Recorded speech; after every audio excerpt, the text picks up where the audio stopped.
வணக்கம். ஒரு மறுமலர்ச்சி திராவிட முன்னேற்ற கழகத்தின் வாழ்நாள் உறுப்பினராக எனக்கு ஒரு சின்ன சந்தேகம். தமிழ்நாட்டில் மறுமலர்ச்சி திராவிட முன்னேற்ற கழகத்தின் தனித்துவம் என்ன, தேவை என்ன?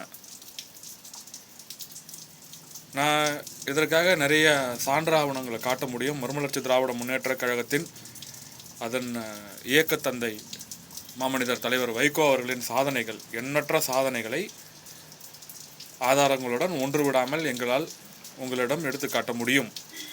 அதை பற்றி ஏற்கனவே எங்கள் தலைவரும் ஒவ்வொரு மறுமலர்ச்சி திராவிட முன்னேற்ற கழக தொண்டர்களும் அதை பற்றி நிறையவே நாங்கள் பேசியிருக்கிறோம்.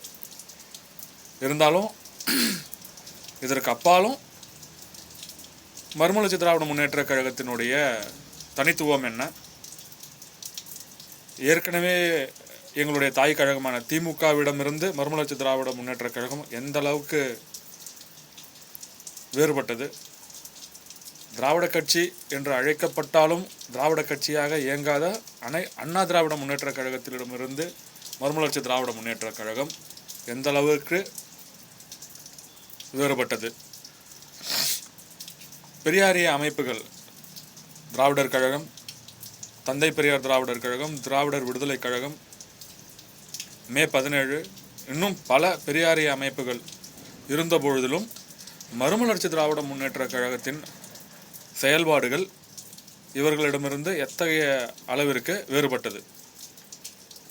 கம்யூனிஸ்டுகளிடமிருந்து மறுமலர்ச்சி திராவிட கழகம், தலித்திய இயக்கங்களிடமிருந்து மறுமலர்ச்சி திராவிட கழகம், திராவிட முன்னேற்ற கழகம் எந்த அளவிற்கு வேறுபட்டது அப்படின்னு எனக்குள்ளார எழும்பின கேள்விக்கு இன்றைக்கு எனக்கு மிகச்சரியான பதில் கிடைச்சிருக்கு.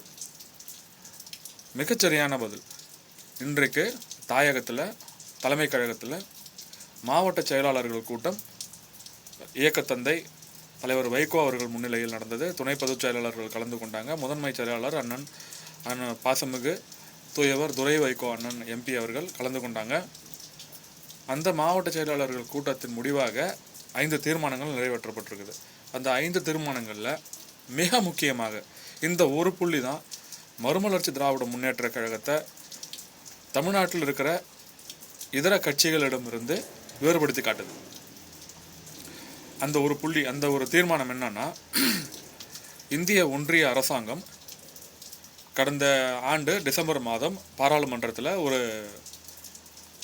ஒரு திட்டத்தை அறிமுகப்படுத்துகிறாங்க. அதாவது இந்திய உயர்கல்வி ஆணைய மசோதா 2025 என்ற பெயரில் ஒரு மசோதாவை அறிமுகப்படுத்துகிறாங்க.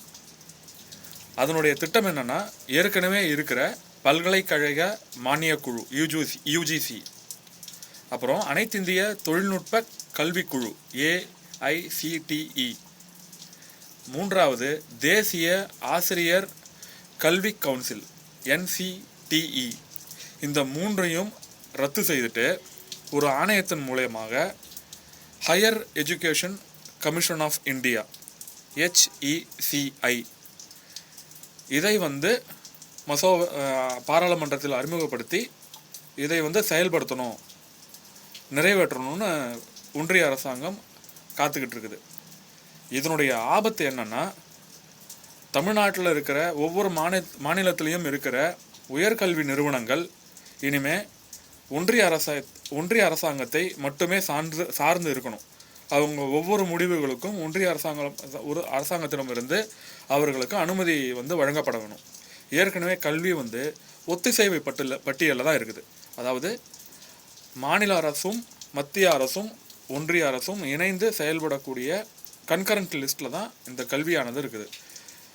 நம்ம தமிழ்நாட்டில் தான் இந்த கன்கரண்ட் லிஸ்ட்டில் இருந்து இந்த கல்வியை மாநில பட்டியலுக்கு கொண்டு வர்றதுக்கு எவ்வளவோ முயற்சிகள் நடந்துக்கிட்டே இருக்குது, இன்னமும் நடக்குது. இன்னும் தமிழ்நாட்டினுடைய மிகச்சிறந்த கல்வியாளர்கள் கன்கரண்ட் லிஸ்ட்டில் இந்த கல்வியை கொண்டு வரணும்னு முயற்சிகள் எடுத்துக்கிட்டுருக்கிறாங்க. அதில் எல்லாத்திற்கும் முற்றுப்புள்ளி வைக்கும் விதமாக இந்த ஒன்றிய அரசாங்கம் இப்போது கன்கரண்ட் லிஸ்ட்டில் இருக்கிற கல்வியை தன்னுடைய முழு கட்டுப்பாட்டுக்கு கொண்டு வந்து மாநில அரசாங்கத்தின் உயர்கல்வி நிறுவனங்களை தன்னுடைய கட்டுப்பாட்டுக்குள்ளார கொண்டு வருது. இது மாநில சுயாட்சிக்கு எதிரானது, கூட்டாட்சி தத்துவத்துக்கு எதிரானது முதல். ரெண்டாவது, இந்த உயர்கல்வி நிறுவனங்கள் தனியாரோ அரசாங்க நிறுவனங்களோ இனிமேல் ஒன்றிய அரசை சார்ந்து தான் இருக்கணும். ஒவ்வொன்றதுக்கும் அவங்கக்கிட்ட அனுமதி கேட்டிருக்கணும். சரி, இது எந்த வகையில் சரியானதுன்னு நீங்கள் யோசிச்சு பாருங்கள். எனக்கு தெரிந்தவரை ஒன்றிய அரசாங்கத்திடம் இது எல்லாமே குவிக்கப்பட்டால் பாஜக அரசு தனக்கு ஆதரவான நிறுவனங்களுக்கு தங்களுக்கு சாதகமான திட்டங்களுக்கு அனுமதி கொடுப்பதும், தங்களுக்கு எதிர நிலையில் இருக்கும் நிறுவனங்கள் எதிர்நிலையில் இருப்பவர்களின் நிறுவனங்களுக்கு எந்த அனுமதியும் தராமல் போவதும், இப்படி அவர்களுடைய அரசியலை செய்ய மாட்டார்கள் என்பது என்ன நிச்சயம், என்ன உறுதி இருக்கு? இப்போது சமீப காலங்களில் ஒரு நடிகரனுடைய ஒரு படத்தை இந்த ஒன்றிய அரசாங்கம் முடக்கி வச்சிருக்குது. அதற்கு அவர்களும் காரணமாக இருக்கலாம், பட தயாரிப்பு நிறுவனமும் காரணமாக இருக்கலாம், ஒன்றிய அரசும் இதில் சம்மந்தப்பட்டிருக்குது. அப்படி நாளைக்கு இந்த உயர்கல்வி இது சம்பந்தமான எல்லாமே மாநில ஒன்றிய அரசு கிட்ட போகும்பொழுது அவர்கள் தனக்கு சாதகமானவர்களுக்கு நல்லவைகளை செய்வதற்கும், தனக்கு சாதகம் இல்லாதவர்களை தனது எதிரிகளை முடக்குவதற்கும் இதை பயன்படுத்துவாங்க. முக்கியமாக மாநில பட்டியலுக்குள்ளார கல்வி திட்டத்தை கொண்டு வர்றதுக்கு மிக பெரும் தடையாகவும் முற்றுப்புள்ளியாகவும் இது அமையும். இதை இன்றைய நாளில் நரேந்திர மோடி அவர்கள் மதுராந்தகத்துக்கு வர்றதையும், டிடிவி தினகரனும் எடப்பாடி பழனிசாமியும் இணைந்ததையும், அன்புமணி ராமதாஸ், டிடிவி தினகரன், ஜி.கே. வாசன், எடப்பாடி பழனிசாமி அவர்கள் மற்றும் சில தலைவர்களோட நரேந்திர மோடி அவர்கள் மேடையை பகிர்ந்துக்கிட்டு இன்னைக்கு பேசினதையும் ஒரு பேசுபொருளாக ஆக்கிக்கிட்டு இருக்கிற இந்த சூழலில் பெரியாரை மிக கேவலமாக விமர்சனம் செய்துக்கிட்டு அசிங்கமாகவும் அபத்தமாகவும் தெரிந்து கொண்டிருக்கும் சீமான் ஒரு புறம், விசில் சின்னம் கிடைத்து விட்டதுனால விசில் அடித்துக்கிட்டு ஊரெல்லாம் விசில் அடிச்சுக்கிட்டு இருக்கிற புது கட்சியை சார்ந்த சிலர் ஒரு புறம், இப்படி பல துறைகள் பல விடயங்களில் பல கட்சிகளும் மும்முரமாக இருக்கும்போது திமுகவும் உட்பட இந்த விடயத்தை பற்றி கருத்தில் கொண்டு முதலாக தீர்மானம் இன்னும் ஏற்றவில்லை. இன்னும் அவர்கள் அதை இந்த பிரச்சனையை பேசுபொருளாகவே ஆக்கலை.